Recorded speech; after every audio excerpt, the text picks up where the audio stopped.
আসসালামু আলাইকুম। তো আজকে নিউক্লিয়াস আবিষ্কার বা নিউক্লিয়াস ডিসকভারি নিয়ে আলোচনা করব। তা আমরা নিউক্লিয়াস বলতে মূলত কি বুঝি? দুই প্রকার, একটা আছে লিভিং নিউক্লিয়াস আর একটা আছে কি নন লিভিং নিউক্লিয়াস। এখন লিভিং নিউক্লিয়াস কি, ওই যে আমরা পড়ছি না জীববিজ্ঞানে যে ওই প্রাণী কোষ বা উদ্ভিদ কোষ, মানে কোষে যে নিউক্লিয়াস থাকে সেটাকে বলা হয় লিভিং নিউক্লিয়াস। এটা আবিষ্কার হয়েছিল কিভাবে? ওই যে অর্কিড পাতার কোষ থেকে আবিষ্কার হয়েছিল। কিন্তু আজকে আমরা করবো কি নন লিভিং নিউক্লিয়াস, মানে একটা মৌল বা পরমাণুর ভিতরে যে নিউক্লিয়াস থাকে কেন্দ্রে, ওটা কিভাবে ইনভেন্ট হলো বা আবিষ্কার হলো সেটা নিয়ে আলোচনা করব। তো আমরা এখানে খেয়াল করি, সেটা আবিষ্কার করছিলেন কে? বিজ্ঞানী আর্নেস্ট রাদারফোর্ড। তার দুইজন সহকারী ছিল, সহকারীর সাথে মিলে এটা করলো। তখন সালটা ছিল কত দেখো তো, 1911 সাল। বিজ্ঞানী ছিল কে? Ernest Rutherford.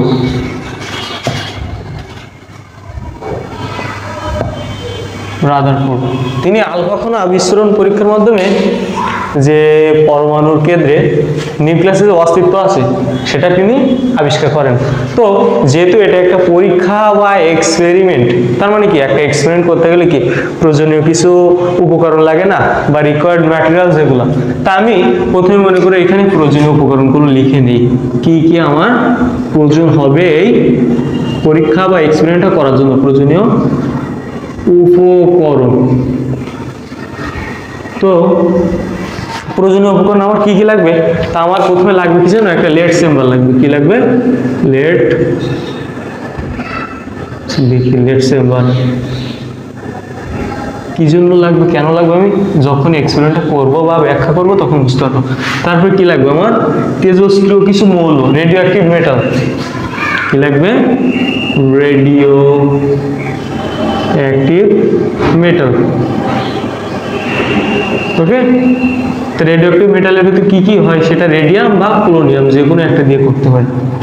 একটা পর্দা লাগবে আমার, বা একটা পর্দা লাগবে জিঙ্ক সালফাইড আবরণী যুক্ত পর্দা আমি নিলাম, আবরণী যুক্ত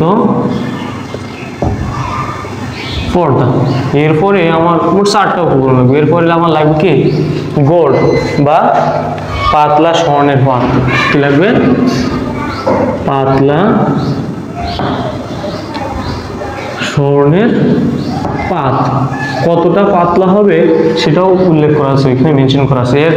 এই স্বর্ণের পাতের পুরুত্ব হবে কি 0.4404 সেন্টিমিটার। এটা দেখো খুব সহজে মনেও রাখা যায়, তোমরা চাইলে এটা মনে রাখতে পারো। দেখো লাস্ট সংখ্যা কেমন 4, তার মানে কি তার আগে আছে 0 আছে কয়টা দেখো তো, 1টা 2টা 3টা, মানে 3টে 0 আর 4 নম্বরে গিয়ে 4 হবে। ঠিক আছে, ওকে। তো এই পরীক্ষা করার জন্য উনি কি করছিলেন, আমার যেটা দরকার হবে, উনি প্রথম করছিলেন কি এই যে জিঙ্ক সালফাইড আবরণ ছিল যে পর্দা, ওটা তিনি আঁকছিলেন। তো আমি একটা বৃত্ত এখানে অঙ্কনের চেষ্টা করি, দেখি গোলাকৃতির হয় কিনা। অবশ্য খুব বেশি গোল হয় নাই।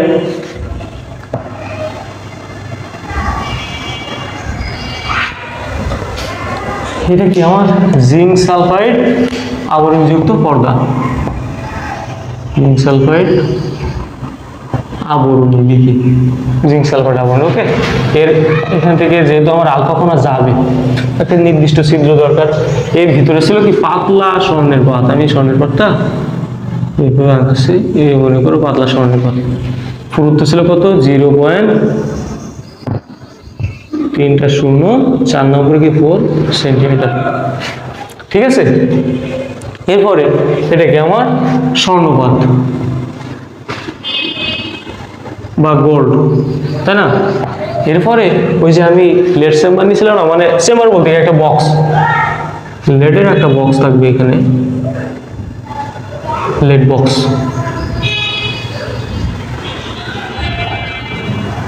লেড বক্স, ওকে। এখন লেড বক্স কেন নিলাম দেখো, এই লেড বক্সের ভিতরে থাকবে কি আমার রেডিও অ্যাক্টিভ যে মেটাল বা তেজস্ক্রিয় যে মৌল। তেজস্ক্রিয় মৌল বলতে কি যেগুলো থেকে তেজস্ক্রিয় রশ্মি যেমন আলফা বিটা বা গামা রশ্মি বের হয় তাদেরকে বলা হয় তেজস্ক্রিয় মৌল।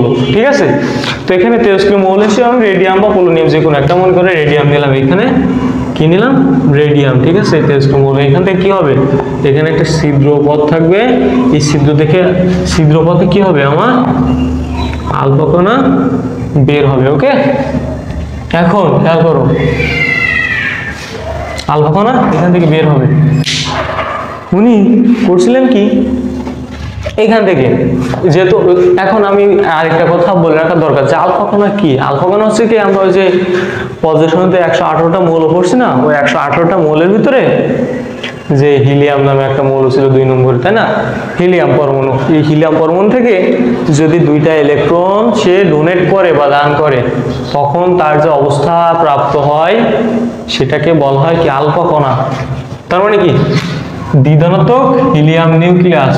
এই দ্বিধনাত্মক হিলিয়াম নিউক্লিয়াস, তার পারমাণবিক সংখ্যা 2, ভর সংখ্যা 4। ভর সংখ্যা 4 বলতে কি, তার মানে নিউট্রন সংখ্যা 2টা, আর 2টা ইলেকট্রন সে ডোনেট করছে, এই অবস্থা প্রাপ্ত হয়েছে। এটাকে বলা হয় কি, আলফা কণা। আলফা কণা। এখন আমি আসি আমার মেন যে টপিক সেটাই। এখন এখান থেকে কি করছে দেখো, রেডিয়াম যেহেতু তেজস্ক্রিয় মৌল, সেজন্য কি আলফা কণা বিস্ফোরণ করবে, তাই না, স্ক্যাটার করবে। এখন এখান থেকে মনে করো আলফা কণা বেরোচ্ছে এই ছিদ্রপথে, বেরোয় এখান থেকে সোজা চলে গেল, মানে অনেকগুলো আলফা কণা বের হচ্ছে, এখান থেকে সোজা চলে যাচ্ছে। শোনার পর ভেদ করে কি করলো, এই জিঙ্ক সালফাইড আবরণী পর্দায় যাচ্ছে। এখন জিঙ্ক সালফাইড আবরণযুক্ত পর্দা দেওয়ার কারণ কি, জিঙ্ক সালফাইড আবরণী এটা হচ্ছে অনুপ্রভা সৃষ্টি করে, অনুপ্রভা। তার মানে কি, এর উপরে যদি কোনো তেজস্ক্রিয় মৌল পরে তখন কি হয়, আলোক ছটা বিস্ফোরণ করে। তার মানে তখন আমরা বুঝতে পারি ওর উপর কিছু একটা পড়ছে। ঠিক আছে, প্রতিপ্রভা বা অনুপ্রভা সৃষ্টি করে জিঙ্ক সালফাইড আবরণযুক্ত পর্দা। এখন এই যে আলফা কণাগুলো যাচ্ছে, আলফা কণা বা এটাকে কি বললাম, দ্বিধনাত্মক হিলিয়াম নিউক্লিয়াস। এটা যখন যাচ্ছে, তখন যখন জিঙ্ক সালফাইড আবরণীতে পড়তেছে, তখন কি আলোক ছটা বা প্রতিপ্রভা সৃষ্টি করতেছে। এখন আমি এখান থেকে মনে করো আমাদের স্বর্ণের পর্দা, এই যে স্বর্ণের পর্দা ছিল, এটারে আমি এর ভিতর তো অনেকগুলো মৌল বা কণা আছে না, ক্ষুদ্র ক্ষুদ্র, এর ভিতর থেকে আমি মনে করো কি এই সাইডেই নেই, এখান থেকে মনে করো আমি একটা জুমিং করলাম, একটা, এর ভিতর তো কোটি কোটি কোটি কোটি পরমাণু আছে, তাই না, বা কণা আছে, একটা কণা আমি নিলাম। ঠিক আছে, একটা কণা নিলাম। এখন এই কণায়, আর এই সাইডে কি ছিল আমার, জিঙ্ক সালফাইড আবরণযুক্ত পর্দা। আমি এটা এখানে অঙ্কন করে দেখি কি হয়। এটা দিলাম কি, জিঙ্ক সালফাইডের সে পর্দা। এখন এই যে আলফা কণা আমার যাচ্ছিল, আলফা কণা এখান থেকে যাচ্ছিল না, যাইতে যাইতে এরকম সবগুলো মানে সোজাসুজি যাচ্ছিল যাচ্ছিল যাচ্ছিল যাচ্ছিল, সব কি জিঙ্ক সালফাইডে যে অনুপ্রভা প্রতিপ্রভা সৃষ্টি করতেছিল ম্যাক্সিমাম, মানে 99%। এখন এক্ষেত্রে কিছু কিছু আলফা কণা কি করতেছিল, এখানে যে গতিপথ মানে বক্রপথে চলে যাচ্ছিল, এখান থেকে কিছু যাইতে যাইতে এখানে এসে বক্রপথে জিঙ্ক সালফাইডের উপর গিয়ে পড়ে। আর 20,000টার ভিতরে একটা আলফা কণা, 20,000টার ভিতরে একটা আলফা কণা কি করে, কেন্দ্রে যে সোজাসুজি যে আবার কি রিটার্ন করে। কয়টার ভিতরে, 20,000টার ভিতরে, 20,000টার ভিতরে একটা আমার কি রিটার্ন করতেছে। এখন এই আলফা কণা কি ছিল, দ্বিধনাত্মক ছিল না, আমার ধনাত্মক ছিল। তার মানে কি, এই আলফা কণাটা কি পজিটিভ, এটা কি পজিটিভ। এখন একটা পজিটিভ জিনিস, এইখানে যে দেখো তো গতিপথ বাঁকা করতেছে, আবার 20,000টার ভিতরে একটা রিটার্ন করতেছে। এখন নিশ্চিত তাইলে এখানে পজিটিভ একটা কিছু আছে যা তাকে বাধা দিচ্ছে, কারণ আমরা জানি কি সমধর্মী আধান পরস্পরকে কি করে, বিকর্ষণ করে, আর বিপরীতধর্মী আধান আকর্ষণ করে। এখন তুমি দেখো তো এইখান থেকে যারা এগুলো এই পথে যাচ্ছিল, ওরা মিডল পয়েন্ট ব্যতীত যেসব জায়গা দিয়ে যাচ্ছিল তারা সোজা যাচ্ছিল, আর এর কাজ দিয়ে যেগুলো যাচ্ছিল দেখো সেগুলো কি করতেছিল, গতিপথ বাঁকা করতেছিল, আর প্রতি 20,000টার মধ্যে একটা কি ব্যাক করতেছিল। তার মানে কি এইখানে অবশ্যই অবশ্যই অবশ্যই একটা পজিটিভ চার্জের অস্তিত্ব আছে, তা না হলে কেন রিটার্ন করবে। এই কারণে তিনি বলেন যে যেহেতু পজিটিভ একটা চার্জ আছে, এবং তিনি এটার নাম দেন কি nucleus, and that is the nucleus আবিষ্কার বা নিউক্লিয়াস ডিসকভারি। এইভাবে তিনি নিউক্লিয়াস আবিষ্কার করেন। তো সেটা আমি এখানে দেখি তাহলে কি হচ্ছিল, দেখো এখানে যাইতে যাইতে প্রতি 20,000টার মধ্যে একটা রিটার্ন করতেছিল, আর এর কাজ দিয়ে যেগুলো যাচ্ছিল সেগুলো কি গতিপথ চেঞ্জ করতেছিল, গতিপথ চেঞ্জ করতেছিল। আর ম্যাক্সিমামগুলো দেখো তো এইভাবে সোজা চলে যাচ্ছিল না। উনি এর থেকে যে প্রস্তাবনাগুলো দিয়েছিলেন সেগুলো কি দেখো তো, এখানে আমি এই মৌলটাই এখান থেকে একটা মৌল আনিছিলাম এই স্বর্ণের পাত থেকে, ম্যাক্সিমাম দেখো তো চলে যাচ্ছিল না। এখন এইটা যদি একটা পরমাণু কিন্তু যদি পজিটিভ চার্জ, আমরা জানি কি ইলেকট্রন বা নেগেটিভ চার্জগুলো কি চারপাশে থাকে না, চারপাশে, কারণ কি চারপাশে এগুলো যদি থাকে, নেগেটিভ চার্জ তো আর পজিটিভ চার্জে আলফা কণা তাদেরকে তো বাধা দিতে পারতেছে না, তাই না? সেই কারণে কি এরা সোজাসুজি চলে যাচ্ছিল, তাদের গতিপথ বাঁকা করার বা রিটার্ন আসার কোনো দরকার ছিল না, তাই না? আর এখান থেকে দেখো ম্যাক্সিমাম যেহেতু সোজা চলে যাচ্ছিল, তার মানে কি পরমাণু অধিকাংশ জায়গা কি ভ্যাকেন্ট, মানে কি শূন্য বা ফাঁকা। আবার একটা জিনিস খেয়াল করো, এখান থেকে যে নিউক্লিয়াস আবিষ্কার করলো, তুমি ভাবো কি এখানে আমি ওইটা আবার অঙ্কন করে এখানে ভাবো যে এই যে পরমাণু কেন্দ্র ছিল কি নিউক্লিয়াস, এটা কি সমকেন্দ্রিক দুইটা বৃত্ত হয়েছে না? সমকেন্দ্রিক বলতে কি দুইটার সেন্টার কি সেম।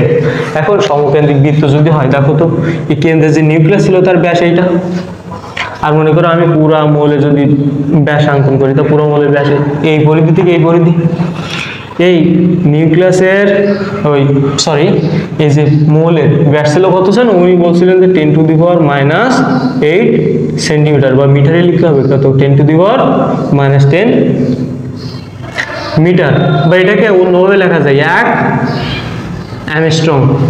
ওকে, আর যে নিউক্লিয়াস ছিল, নিউক্লিয়াসের যে ব্যাস এইখান থেকে এটুকু যে ব্যাস, এই ব্যাসটুকু ছিল আমার কত, এটুকু ছিল 10⁻⁻12 থেকে 10⁻⁻14 সেন্টিমিটার।